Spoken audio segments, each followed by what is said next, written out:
The DuBois County Council is still weighing whether or not to support a pair of Jasper housing projects. More on that, plus Carrie Schneider has this week's visit with our friends at the DuBois County Humane Society, and Mike Steffi discusses activities at the Tri-County YMCA in tonight's edition of Inform. All of that and much more is up next here on the 18 WJTS News.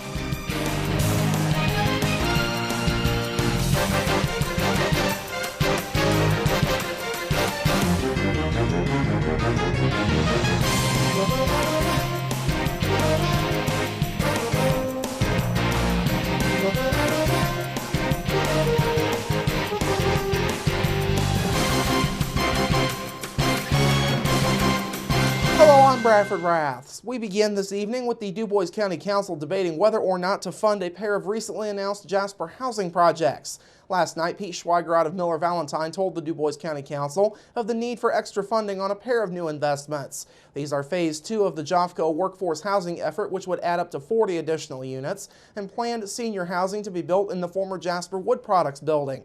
Both projects were announced last week at the Jasper City Council's regular monthly meeting. Schweiger asked the council for $200,000 in all, $100,000 to help for each project. He says that's ultimately a small price to pay for what will likely be millions of dollars in local investment. We think that these additional phases of development here in Jasper are extremely important for providing housing, quality housing options to the community, to the workforce, to seniors. We've had to ask for some additional incentives because of the cost and complexity of these projects. We're working with the JOFCO building and the Monsters Recycling building, which are both two important and historic buildings to the community. The council chose to table the issue till October, citing concerns over the area being part of Jasper's recently created TIF district. TIF monies from that district will go to the city of Jasper rather than to the county. In other business, the council voted to adopt the 2016 budget. The overall spending plan is right in line with last year's, with a general fund of around $8 million. The county is still struggling with budget shortfalls as they had to make $1.7 million in cuts to overcome a $1.6 million deficit. County Council President Greg Kendall stated the county will have to put more emphasis on budgeting for needs and not wants in order to get out of the hole. Government is here to support and do things that people need, not necessarily what they want. You know, everybody wants this and everybody wants that. That doesn't mean the government needs to be the ones to buy it. To me, private industry should be doing things. Private individuals should be doing things.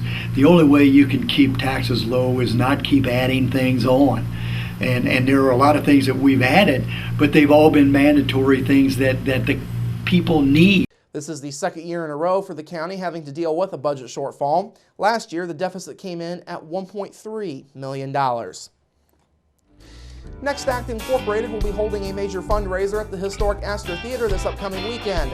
The group will bring in Bosco France for the show, which takes place this Saturday, October 3rd. Doors open at 5:30 p.m. Eastern Time. The show starts at 7 o'clock that night with the showing of the PBS documentary Shoeless Blues, The Journey of Bosco France. The Bosco France Band then takes the stage at 8 p.m. Concessions, including beer and soft drinks, will be available in the lobby.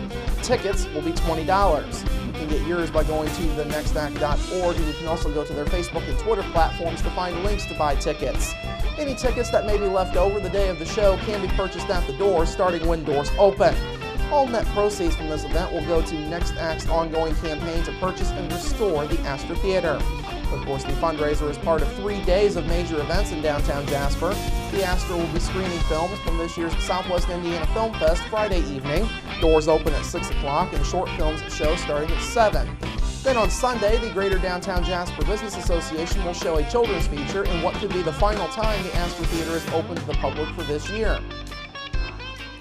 Those of you who are looking at getting a flu shot this year will get a chance to do so starting this week. DuBois County health officials have announced that pediatric seasonal flu vaccine clinics open for the season at 8 o'clock tomorrow morning.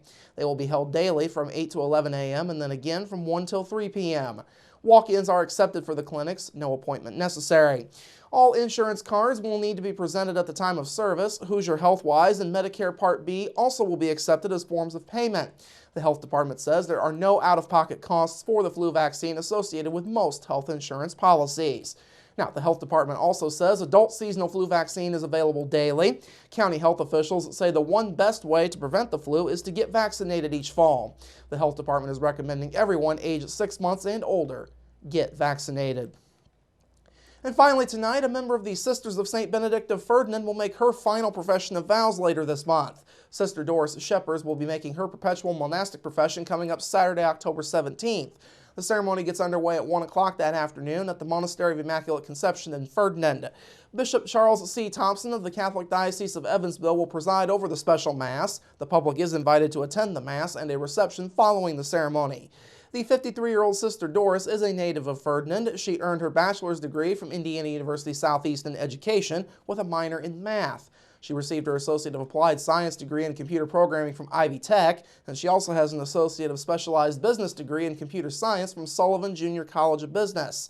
Sister Doris entered the monastery back in 2006, and prior to that, she worked as a systems administrator for former U.S. Congressman Lee Hamilton and Congressman Barron Hill. She also served as youth minister for St. Anthony Parish out of Clarksville.